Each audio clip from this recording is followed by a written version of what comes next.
You're an actress, you're a film producer, but more importantly for us, a mental health advocate and a successful one. And you have done a lot. And I was saying to your colleagues, Triple L Foundation, the Live, Love, and Laugh. Yes. As you know, the very definition of health is a state of complete mental, physical, and social well-being. It's not merely an absence of disease or infirmity. Yeah. But as you also know, mental health is the most neglected. And people with mental health face severe human rights violations, stigma, and discrimination. But not only that, around 80% of them, people with mental health conditions, do not have access to mental health care they need. So the problem is really, really serious. And for someone like Deepika to really take on this big cause is, for WHO, such a great opportunity, and for me today, a great opportunity too. People like you, like Deepika, will really change the tide. And I hope this moment will also increase the awareness, improve the awareness, and help people think about the enormous problem we're facing, especially with mental health, and decide to join your movement. So, having said this and congratulating you for all your achievements and expressing my respect, for people maybe who may not be familiar with what you're doing, a very strong advocate of mental health, but what triggered that? Why? Thank you for that lovely introduction, and good afternoon, everybody. Mental illness crept up on me when I least expected it.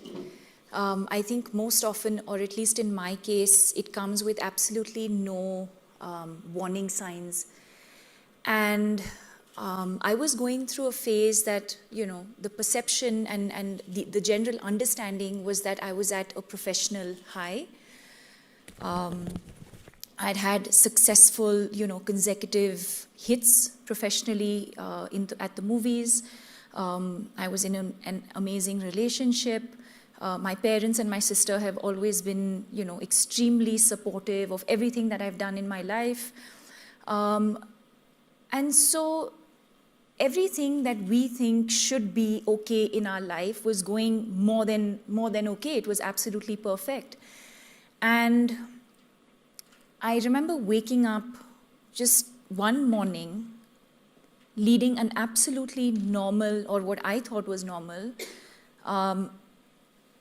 It started with, I fell, I fainted. There was a complete blackout, I fainted, I hit my head. And I used to live alone at this time, and luckily the house help had arrived. And she saw me lying on the floor and, sort of revived me. And then, I gained consciousness. I sort of slept through the day, got an appointment with a general practitioner, went and saw him. He said, oh, it's nothing. It's probably just exhaustion, or your BP just fluctuated. And that was it. That was sort of the physical symptom. But what I was also experiencing was this sort of hollow, sort of empty, pittish feeling in my stomach. I would break into a sweat every now and then. I would just suddenly get into these sort of panic phases where I just felt like, I needed to just get out and, gasp for breath. And I would just cry, like out of nowhere. I would just break down and cry no one really had to say anything to me, or I didn't necessarily have to be in a specific place. I would just, I could be in this room and suddenly just feel like I need to cry and express myself. And then there were days when I just didn't want to get out from bed. I would just want to sleep and not wake up. because to me, sleep felt like my escape, and I felt like I didn't have to deal with the reality of what I was experiencing. I didn't want to eat, I didn't want to interact with anybody, I didn't want to, I didn't want to go to work. I had lost, motivation with absolutely everything. And fortunately, my mother happened to be there a couple of months into this. My parents live in a different city, and they had come to visit. And I was sitting in their room, and they were packing up and ready to leave. And I had one of those moments where I was just watching her pack, and I suddenly I broke down.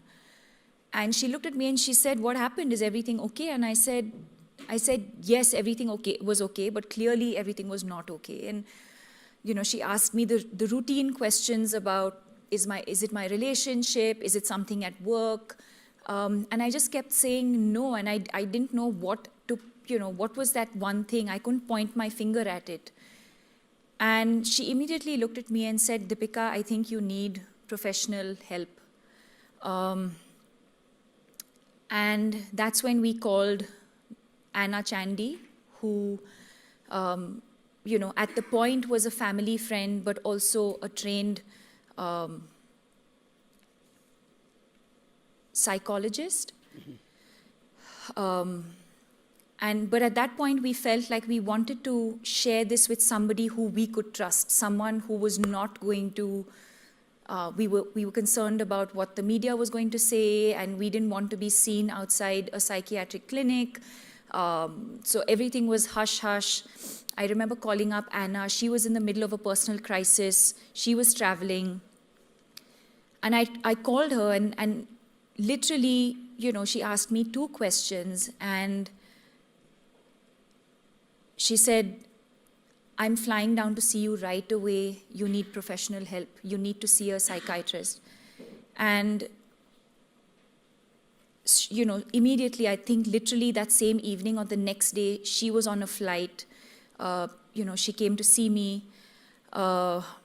We then, together went to another doctor who finally diagnosed it as clinical depression.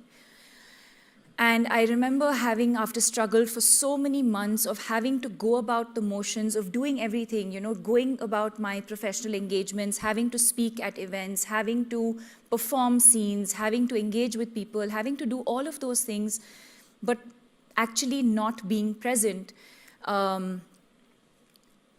I remember feeling a sense of relief that, wow, at least now we know what this is that I was experiencing, because I think that the toughest part in the journey for me was not understanding what I was feeling, or not understanding what I was experiencing, not being able to explain to people what it is that I'm feeling. So if people would say, "Hey, how have you been?"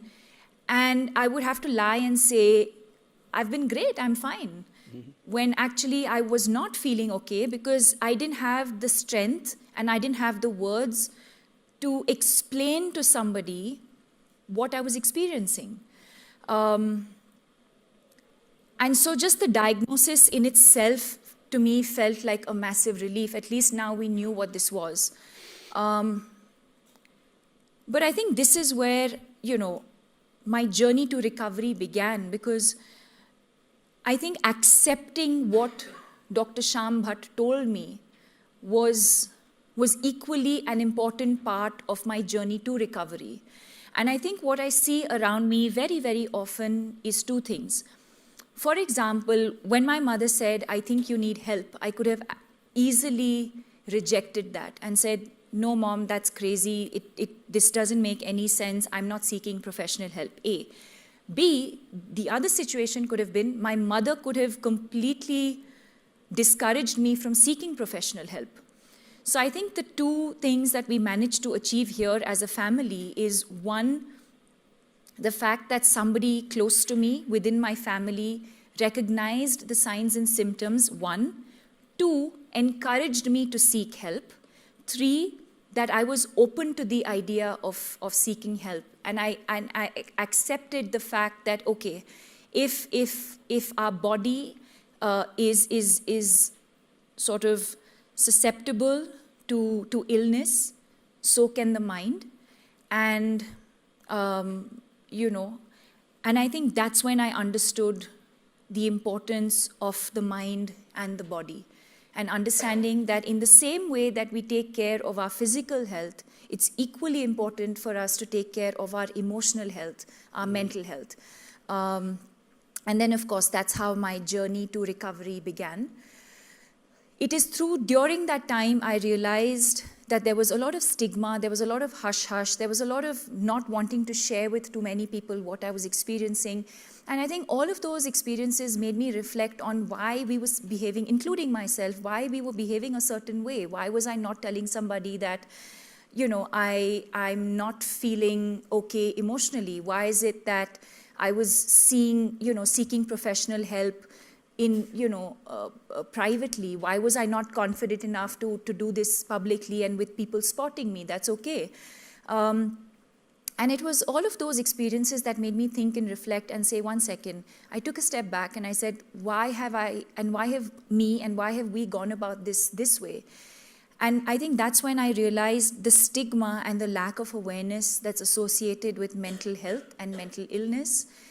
And that's what led me to come out publicly with my experience with anxiety and clinical depression, and subsequently setting up the Live, Love, Laugh Foundation, because through that process, I felt like, through an interview or through the press or through the foundation, if I was able to express the signs and symptoms that I experienced, and if there was even one person in this room who identified with those signs and symptoms and said, you know what, I'm going through the exact same thing, but I've not been able to put a finger on what it is that I'm going through. I wanted to make that journey that I had been through of the unknown, of not understanding what I was going through. I wanted to help somebody who's probably in that same situation, not understanding what they're going through, and probably help them understand their signs and symptoms. And that was sort of the intention of going public with the illness, and then also subsequently setting up the Live, Love, Laugh Foundation. Thank you. That is so moving. And one of the souls actually who saved herself. I think from your story, many young people can learn. We're losing a lot, 800,000 a year. And this is one of the largest killers of young people. Yes. It's serious, and that's why. So what would be your advice to young people? What they should do for themselves and what they should do to help others? I think there's a lot of things that the youth can do. I think that we can do as individuals. I think to begin with, just to become a little more aware as people. So let me give this in two perspectives. One is, say, for someone like me who is experiencing anxiety and depression. I think if I feel certain signs and symptoms, whether it's restlessness, whether it's not being able to sleep, sleeping too much, or lack of sleep, whether it's irregular, your eating patterns, are you eating less or are you eating more? Are you feeling a sense of sadness or low for a prolonged period of time? And I think it's very important to understand the difference between sadness and depression. Sadness is something that we all go through in our lives for various reasons: death, failure in an exam, heartbreak. I think sadness is transient. Depression is not transient. I think depression sort of lasts for a much longer period of time. And I think that's when you realize that, okay, this is where I need to share, this is where I need to express. So for someone who's experiencing that, I think it's important at that very moment to share with somebody that you're close to. It could be a friend, it could be a colleague, it could be a family member, it could be a sibling. But I think the first step really is to share with somebody around you how you're feeling. I think for people around, it's important to not just sort of dismiss it as attention seeking. It's important for us to feel empathy towards the person who's telling us something. I think we all have now a habit of asking each other how we're doing without really listening to whether we actually, if I ask you how you're doing, am I actually interested in how you're doing? And would you be vulnerable enough to share with me how you're doing? So I think all of those things, I think in the way that we engage with people on a daily basis, sharing with each other, understanding from each other, I think, and then of course seeking help. So it's important for caregivers to encourage those feeling certain signs and symptoms to seek professional help. There is a lot of stigma, especially in our country, especially in India, there is a lot of stigma with regards to seeking professional help. Parents do not want to take their children to counselors or to psychiatric treatment because they're concerned about what other family members will think. They're concerned about what society will think. And I think, I've come across situations where there are people experiencing mental illness who want to seek help, but somewhere the family is not willing to allow them to do that. And sometimes it's the other way around, where the parents want their children to seek professional help and the child is resistant to that. In my personal experience, I think acceptance of medication, I think for me, it was a combination. Again, I'm not someone who can, prescribe and say, yes, you should take medication, but I will say that in my personal experience, it was a combination of taking medication as well as lifestyle changes that have led to where I am today. But it is also a constant taking care of myself. It is an illness that can come back. So I have to take care of myself on a daily basis.